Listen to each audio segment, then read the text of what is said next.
My older brother has a lot of stepkids. His wife, Tori, has 2 kids from her first marriage, then a son. Liam, who is 15 years old from a random hookup, and 1 more kid from a long-term relationship. My brother has a daughter as well. From what he tells me, Liam is the only one without an active dad, and the only one that lives with them full-time, as my biological niece primarily lives with her mum. I assumed Liam living with them full-time meant he would get quite a bit of attention, but my niece told me that they all seem to forget about him. She has told me that her stepmum once said that Liam is the extra and not as cute as her other kids. Apparently it was a joke. Anyways, Tori invited the whole family over for dinner. At one point they told us all to gather round, and Tori told us she's pregnant.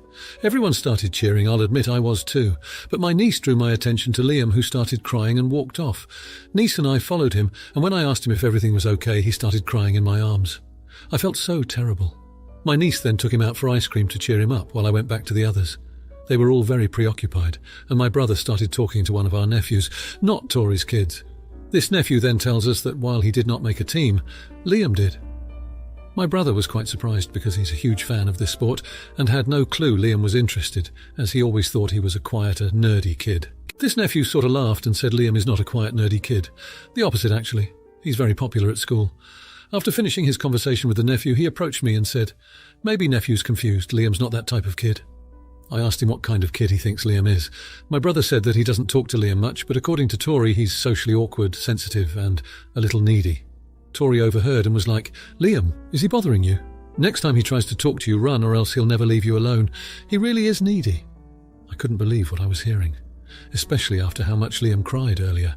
I told Tori and my brother that they should be ashamed of themselves. I then specifically told Tori that she should have kept her legs closed if she didn't want needy children. Obviously, my brother kicked me out, which I deserved, but Tori is furious and keeps sending me messages about how rude I am and how I don't know anything about her, etc. I even got yelled at by my mum. I sincerely believe they're all fricked in the head. Am I the idiot? Edit. Tori has 4 kids. The 2 eldest have the same dad, who is very involved. Liam's dad is a deadbeat, and the 4th child has a different but also very involved dad. My niece, my brother's kid, and the new baby, my brother and Tori's kid, make the total number of kids 6. I just realised how terrible the formatting is. I apologise and hope this clears it up. Edit. I am not giving my brother a free pass. I believe he's a freaking idiot, and the fact that he doesn't know shoot about his stepson is terrible. Yes! I yelled at Tori mostly because she's the one who kept calling her own son needy. She's the one who told me to run away from him if he talks to me. That is why I yelled at her specifically. Now for a few comments before the update. Comment 1. Your niece is a gem for noticing and telling you about Liam's treatment. You need to sit down with your brother and Amp's sister-in-law, maybe with your niece there, and tell them what happened at the party. Or at least talk to your brother. I can't believe he is so blind and Amp. Doesn't see what happens to Liam in his own house. Can you sell more time with Liam? Poor kid, not the idiot. Comment 2. Poor Liam. He's already neglected by your brother and his mum, and now a new baby will come in and take all the attention. They don't even know he plays sports? I was very much on your side until the legs closed comment. That was an AH thing to say. Also, you said lots of stepkids, but I only read 2. Gotta go with everyone sucks here, because it's a bit of a hot mess. Comment 3. Mostly not the idiot. I think sticking up for the kid and bringing it to their attention is great, but practice respond, not react, and choose better ways to deliver the message. Telling someone to keep their legs closed is going to shut the conversation down pretty quickly, thereby not achieving the goal of your conversation. Now for the update. So it's been 6 months since the last time I saw my brother's family. I've been in touch with my niece, keeping tabs on Liam and the others. She's a good kid, strong for her age. In the meantime, I'd moved to another city and found a decent job, kept my head down and tried not to dwell on the past. It was a random Tuesday when my phone buzzed with a text from my brother. It had been radio silence from him, so it was a surprise to say the least. I was ready to ignore it, thinking it was yet another angry tirade from Tori, but something made me open the text. Need to talk, can we meet at the old cafe? Mark. I was hesitant but agreed. We met up and it was tense at first. Mark looked tired, older. He didn't even try to defend Tori this time, which was a shock in itself. Instead, he started talking about Liam. Liam had been struggling. His grades were slipping, he wasn't eating properly, and he quit the sports team. My brother was worried about him, and for the first time I saw genuine regret in his eyes. He admitted that he and Tori had messed up, that they had been so caught up in their own lives and issues that they had neglected Liam. Mark broke down as he spoke about Liam, about how he wished he could turn back time, be a better parent. I never thought I'd see the day when my hard-headed brother would admit his mistakes. I was both relieved and devastated. My brother asked for my help to try and mend things with Liam, so I went back. When I saw Liam again, he looked as if he'd aged years in the span of months. He was withdrawn, quiet. But when he saw me, he gave a small, tentative smile. We spent a lot of time together. I helped him with his schoolwork, took him out for ice cream, and we talked. Liam began to open up, one guarded word at a time. He spoke about his fears, his loneliness, and how he felt lost amidst all the new changes in his life. Things started to change after that. Mark and Tori started attending family therapy with Liam. They apologized to him, promised to do better, and they genuinely tried. They began supporting Liam, attending his school events, and made an effort to include him in all the family activities. It's not perfect, and I think it will take time for Liam to truly feel like he's part of the family, but there's progress. Things are different now. There's a sense of warmth and understanding that was missing before. Life's still messy, but it feels like we're finally heading in the right direction. As for me, I've decided to stick around for a while. I've grown closer to Liam, and he feels more like a nephew than ever before. I feel like I've a part to play in this family, and I want to help them through this journey. It's been a hard road, but I believe there's hope for us yet. In the end, family is about sticking together, even when things get complicated. And for Liam and for all of us, I think we're finally starting to understand that. Now for the comments. Comment 1. Not the idiot. You're doing what you can to help mend a family rift, and that's commendable. The fact that Mark and Tori are open to therapy and have acknowledged their mistakes shows that they're serious about making changes and bettering their relationship with Liam. However, this is their responsibility and not yours. Going forward, make sure that they understand you're there to support them, but the heavy lifting is on them. They need to make the effort to have regular, open and honest discussions with Liam and not just rely on you to bridge the gap. Comment 2. Not the idiot, but tread carefully.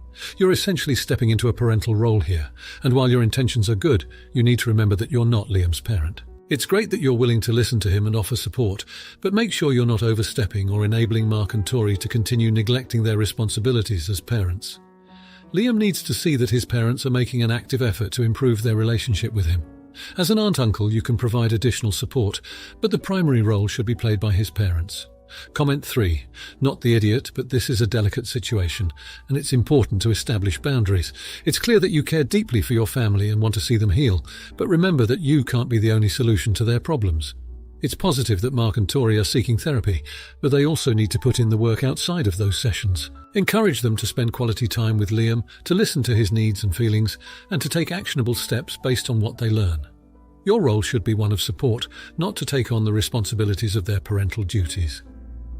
Now, for the next story. I really dislike this woman, so I'm wondering if I should apologize. My brother got married a few years ago to Shelley.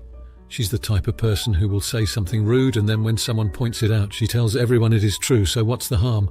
My mother despised her and actually opts out of most events just to avoid her.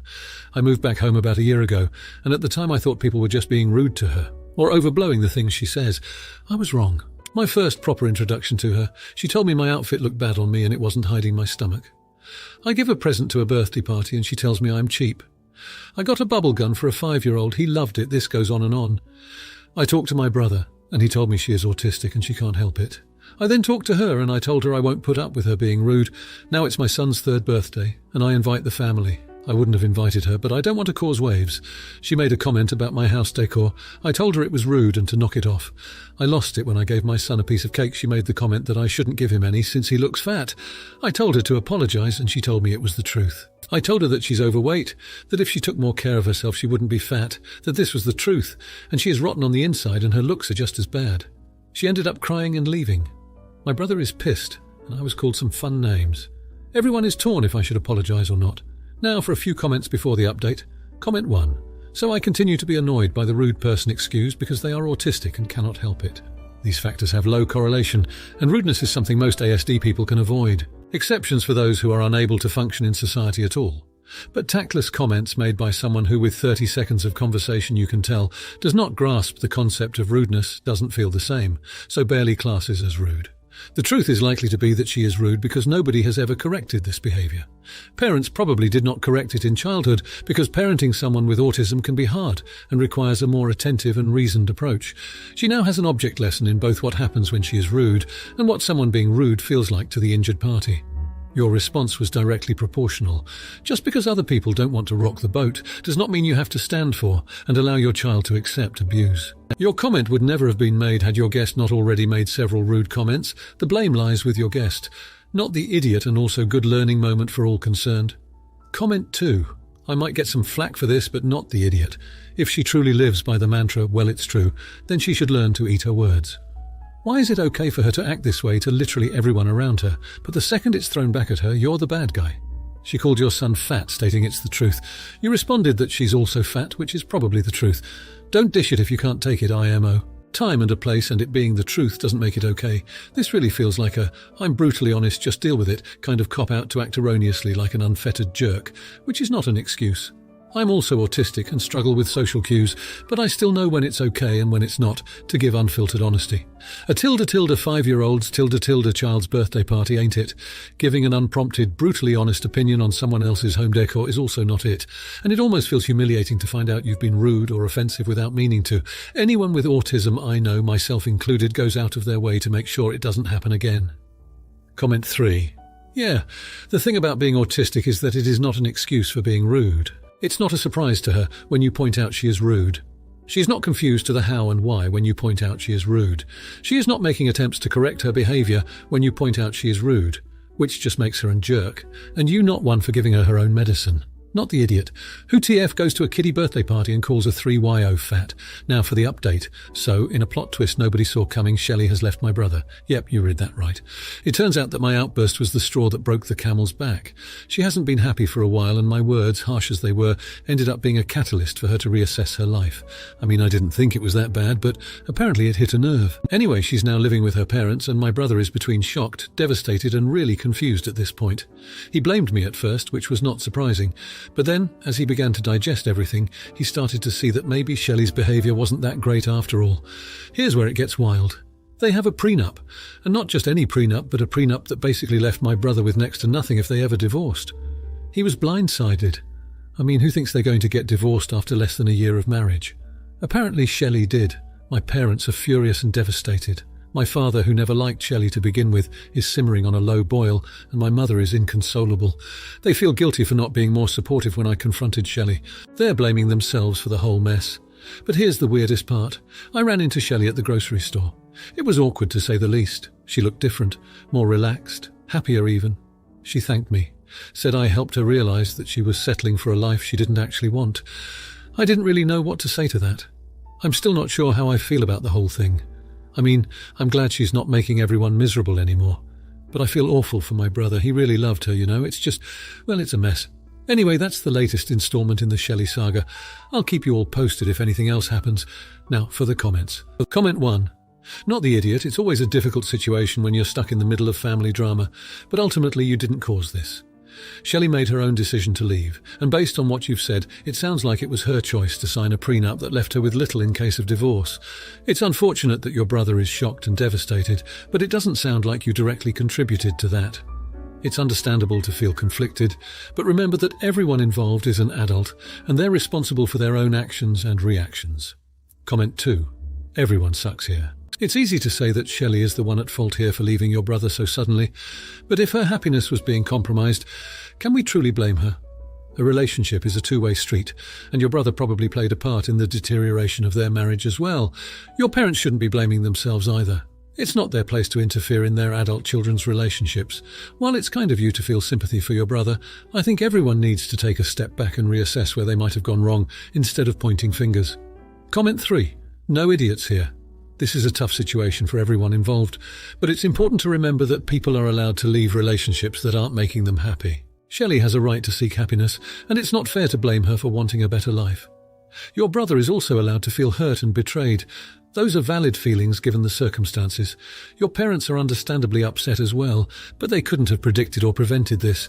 You're not the jerk for feeling relieved that Shelley is happier now, even if it's at the expense of your brother's happiness. It's a tough situation, but it doesn't make anyone a jerk. Now for the next story. I was picking up my 2-year-old son from daycare, which is in a commercial building that also has a doctor's office. When I was strapping my son in his car seat in the parking lot, a clearly pregnant woman approached me and got quite close to where I was standing, like 2 feet from my open car door where I was bent over to buckle my son in. She asked for help with her Uber and said she doesn't speak English fluently. I spoke with the Uber driver on speaker, and he was at another branch of the doctor's office in another town, and he advised us to cancel and book another Uber. I offered to do this for her and cancelled her ride and typed the correct address into the app for her, but she kept deleting the address and then handing me the phone again. I told her I was putting the address in correctly for her, but she continued to delete the address. I felt like I couldn't do much more for her at that point and said a few more times she needs to enter the correct address into the app. There was a clear language barrier. I only speak English and am average at Spanish, and her phone had Farsi letters on it which, other than recognizing them, I have no knowledge of. I started to leave and she kept asking me to stay and help her. I told her I needed to get home and that she wasn't allowing me to help her. She got very snippy towards me as I got in my car and left. I felt bad because she was pregnant and seemed distressed about getting home, but I felt like we were at a stalemate in what I could do for her, and I was also uncomfortable with how close she approached me initially, that I was with my young son, and that she kept deleting the address when I typed it in. Am I the idiot? Now for a few comments before the update. Comment 1. This is sus. In the US, doctor's offices close at 5 p.m, unless it's an urgent care. I assume it wasn't 9 a.m. when you picked your kid up. Second, if she speaks a different language, you can set your phone up to be in a different language. I highly doubt somebody who speaks English knows the word fluently. It was a scam. She kept deleting the address on purpose. Scammers target people who are alone, especially if they have a small child. The mum's instinct will be to protect the child first, and scammers know a woman will hand over everything before she lets somebody harm her kid. Comment 2. Not the idiot. Hopefully she found someone else who was able to help her. Clearly you had a communication problem. My paranoid side says she was keeping you there for a carjacking. Or maybe she just wanted a lift to some out-of-the-way place. I like to be kind, but this situation makes me feel uncomfortable. Comment 3. Not the idiot. Pregnant or not, she was still a stranger, and I believe in trusting your instincts. You tried several times to help to no avail. Your priority is to get your own child home safely. She can call someone else. Now for the update. Fast forward 2 weeks, I'm at the same daycare picking up my son again when who do I see? That's right, the pregnant woman from before. She's visibly distressed, again, but this time she comes over to me with a big smile. Turns out she's been taking English classes and has improved dramatically. She thanks me for the help I'd attempted to give her, apologizes for the confusion, and then pulls out a photo of her family back home. Here's where things get interesting. She explains that her husband works overseas and she's here alone with only her broken English to survive. She's been struggling with technology and understood very little about how Uber works. That's why she kept deleting the address. She wasn't trying to be difficult, she just didn't understand what she was doing. But the real jaw-dropper, she tells me that the day I tried to help her, she was actually going into labour.